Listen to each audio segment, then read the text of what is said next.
একদল ছেলে এসেছিল আমার বাড়িতে, এসে আমার বাড়ির সমস্ত জিনিসপত্র লুটপাট করে নিয়ে গেছে।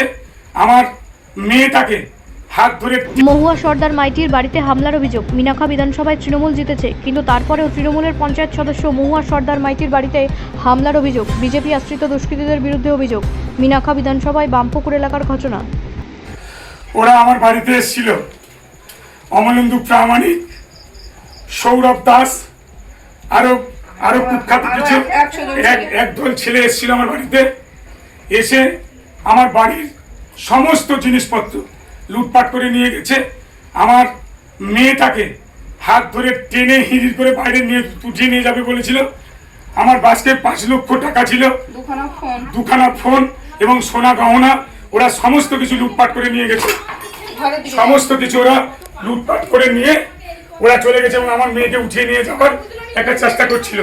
আমি হচ্ছে পঞ্চায়েত সমিতির মেম্বার এবং অঞ্চলের কনভেনার, আমি উজ্জ্বল মাইতি।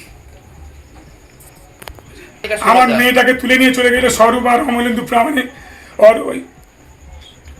আর অমলেন্দু প্রামাণিক আমার মেয়েটাকে উঠিয়ে নিয়ে চলে গিয়েছিল, একদম টেনে হিঁচড়ে বের করে নিয়ে গেছে। শুধু বাড়ির লোক চলে আসছিল বলে কোনো রকম ছেড়ে দিয়ে গেছে, সব ভেঙে দিয়ে গেছে, ভেঙে পুকুরে ফেলে দিয়ে চলে গেছে। ব্যুরো রিপোর্ট, রাষ্ট্রীয় প্রসার বাংলা।